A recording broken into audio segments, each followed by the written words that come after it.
Hi, Monica. It's me. Welcome back to the show. As you may or may not have noticed, some things look a little bit different. And no, it is not your self-esteem. It's your camera equipment.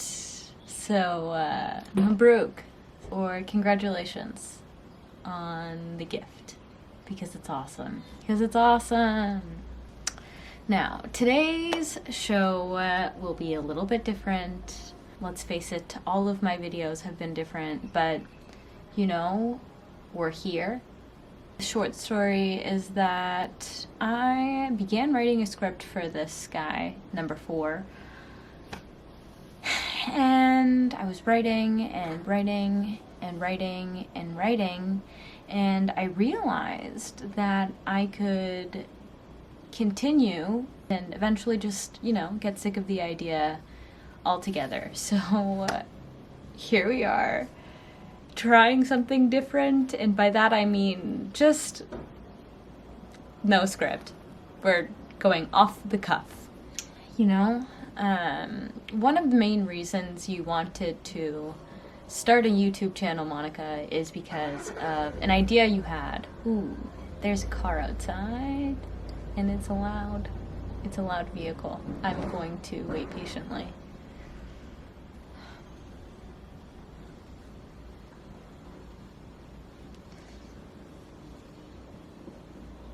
Oh, okay. Just construction. False alarm. It was just construction. So, Monica, it's month, I'm not counting anymore, of quarantine, and you miss people. You miss interacting with people. You miss being friends with people. And, the thing about missing those kinds of experiences is that there's an assumption that I had been enjoying them frequently outside of quarantine, and I haven't been. So, it's been a long time coming. I've been trying to think of opportunities to make new connections, and I felt I had a lot of trouble making connections with people because I was just going through so much every time I would encounter somebody else. And I thought, maybe, Monica, you're not the only person who feels that way. And maybe there are a lot of people just like you who are going through a difficult time. So I wanted to make my own club. And, this is not a fully conceptualized thought or anything. In fact, it hit me in the shower about 30 minutes ago, and it made me laugh. So we're just going to commit. Monica and anybody else who isn't Monica, you're all invited to join. It is called, drum roll please, Support of the Wounded Healer Group Incorporated. SWHG, that's the acronym. Not swag, but SWHG. Yeah, I came up with that myself. So, as the name suggests, this group will be dedicated to supporting wounded healers. Now, if you're asking yourself, Monica, what is a wounded healer? Fret not. You just Googled to verify what you were about to say into the camera, and you are firm on the definition of a wounded healer being somebody who wants to treat others because they themselves have been hurt by the cause of their pain. Now, I realize, Monica, you don't really know yourself that well, but you are damn sure trying to learn about yourself. Recognizing your own pain and sharing what you've learned about your pain with other people could be helpful. And I believe in helping people. So this is how I'm gonna do it. Welcome to my club. So glad to have you. Let's just jump into, I guess, I don't know, episode number 1. I don't know what this is gonna be. This is just me spitballing permanently. Let's just start, right? So, today's topic. I have been thinking a lot about compassion. Specifically, self-compassion, but I realized maybe I want to dive into that at a later time where I can put a little bit more thought. But speaking about compassion, it first kind of entered my mind in grade 10. Specifically grade 10, because I know that was the first time I used the word without having any real understanding of what it meant. So here I am in grade 10, experiencing a lot of firsts. Very first relationship, the very first time that I experienced a loss of real friendship. Still a best friend, Kata. It was the first time that I had experienced conflict with people that I respected with all my heart. Respect to this day as well. And grade 10 was probably the first time I had a very negative interaction with one of my educators for reasons that I simply couldn't explain at the time. Well, this is a story all about how my life, it got flipped. It turned upside down. And I'd like to take 10 to 15 minutes, so just sit right there. I'll tell you how I became the black sheep of my high school community, and then the black sheep within my religious community, and then the black sheep within my family, and, in general, just an outlier. I'll also tell you a story about how I learned compassion. So, story time, let's begin. Let's set the scene. It is grade 10 careers class. And, for additional context about myself, as a student, I was a delinquent. Well, I wasn't a delinquent. I was a studious person. I just never studied in class. In fact, I spent a lot of time outside of class, at school, in other classes, which is a little bit weird, but the short story is that I was a student who really enjoyed pestering teachers. It just was a lot of fun for me to do. In this particular class, this teacher unfortunately had not been one that I had respected so much, but as for the caliber of the work that I handed in, it was good. It was thorough. I thoroughly handed in my work, and she had scored them high, in the high 80s, high 90s, and I would hand in all of my assignments on time. Just because I didn't like being in class didn't mean I was irresponsible with deadlines. And she just never really liked what I had to say. One day, it's around midterm, and we have our tentative report card grades, and I see on this piece of paper that she hands me a big 41. Now, to any of you who understand how math works, 41 is not a passing grade, and of course I had been absolutely livid with this lady because I did everything that I was supposed to do. She just had a problem with me. So I go up to her. I say, hey, why do I have a 41? And she said, oh, Monica, you haven't handed in any of your assignments. And I looked her in her face. I'm really filtering here.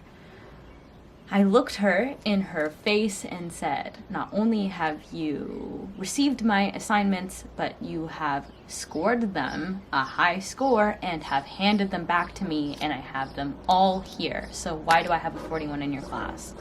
And so she's staring at me and she says, well, Monica, you have a lot of behavioral problems.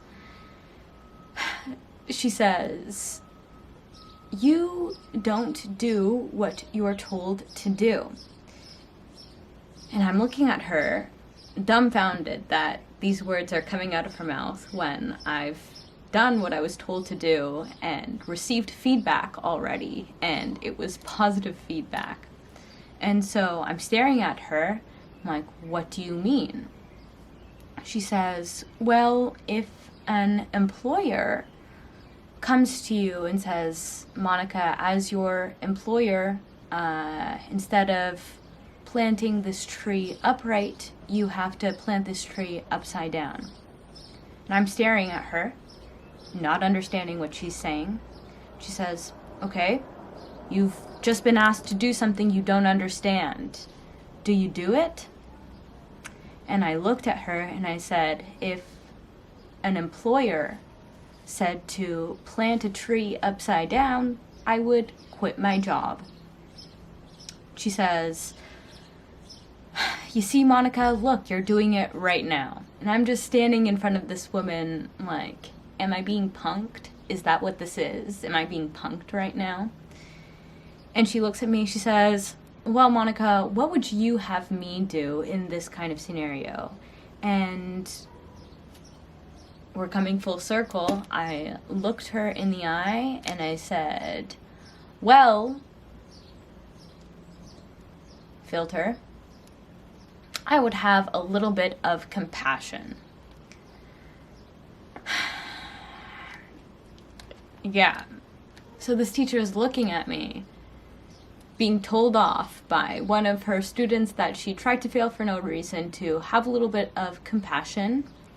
And she says, I don't want to deal with this anymore, and walks away. So at this point in time, I go and sit down at my desk and think to myself, what kind of story will come out of my mouth as soon as I call my father immediately once I leave this classroom? Because I was pissed. And so that's what I do. I go and I call my dad and I tell him the sequence of events more or less accurately.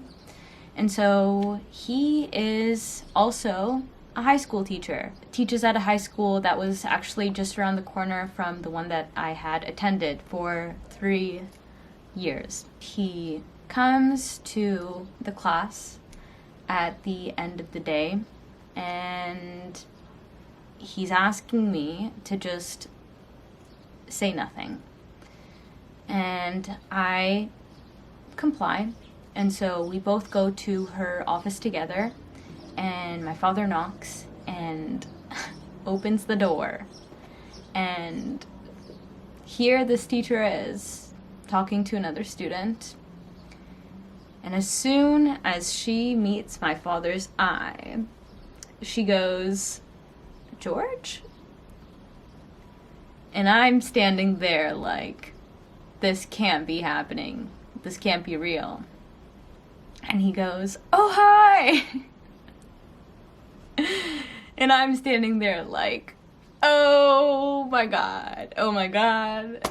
Game over for me. That's game over for me. I lose. They know each other. I lose. It's just 2 against 1. They're both teachers. I lose. And so my dad tells me to go take a walk around school for 10-15 minutes. And so I do that. I'm walking around, just wondering what will happen. And so he calls me back And we leave, and we're in the car coming back home, and he's like, "You're an idiot. Don't talk back to your teachers." And I'm just trying to figure out if I failed this class or not. And so I guess the moral of the story is that I finished that class with a 70 because she wanted to give me a 90 and my father believed I should have received a 50, so they met in the middle, I guess. I passed the class, but I knew that she had another reason to fail me, and it wasn't because of my academic performance. So I realized that during grade 10, these kinds of instances feel like they're the end of the world. The loss of a friend feels like it's the end of the world. A fight with a friend feels like it's the end of the world. And I realized that it began to feel more and more like a burden on my shoulders that would get heavier each day. And here we are, approaching April. And to those of you who know me, you might know that I have a problem with my birthday for some reason. Yeah, ask my therapist about it. I'm not sure either. So it's my birthday, and it's seemingly the height of when all of these bad things in my life are starting to unravel. And I'm sitting in my pre-IB grade 10 history class with one of the greatest teachers of all time, and I was just feeling miserable about myself, totally unaware of what was going on around me, lost in daydreams.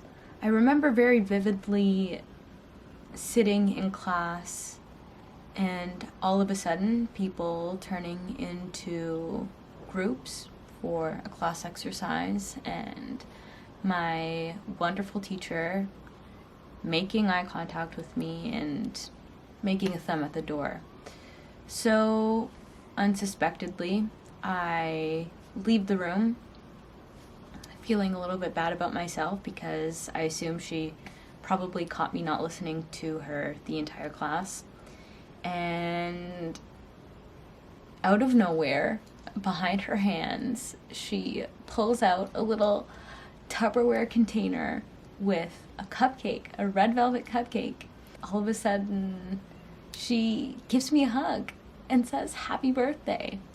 And I remember being made so happy.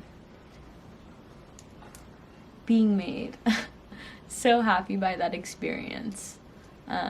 It even inspired me to actually do something for my birthday, which is not something I usually do. It ended up being a wonderful time.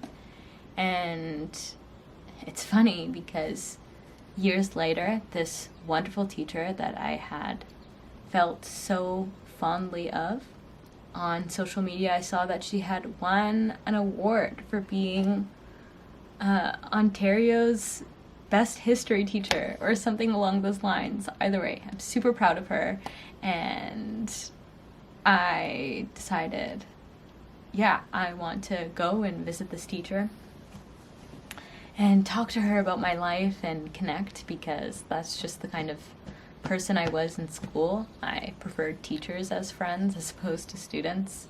It bothered a lot of people, but it is what it is. And so I saw her with, you know, a little celebration gift like the one that she gave me.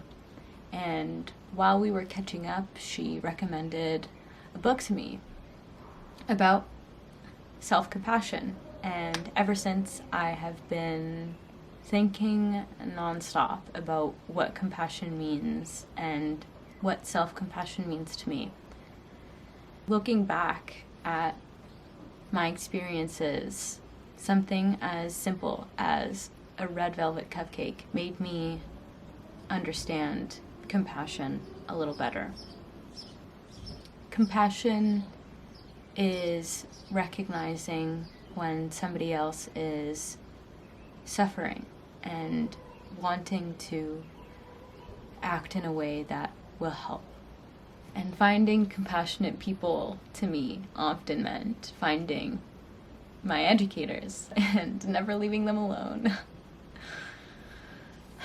I ultimately just wanted to take the chance to say that if you see someone in your life who might be suffering, who might not be suffering, treat them with kindness. And treat them like you would want to be treated.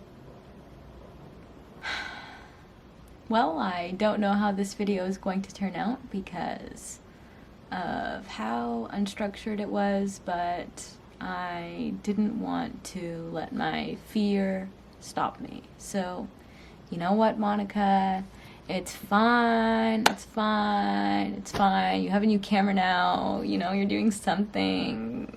That is enough. I'll still like you for you, homie. XOXO, Monica. Good riddance.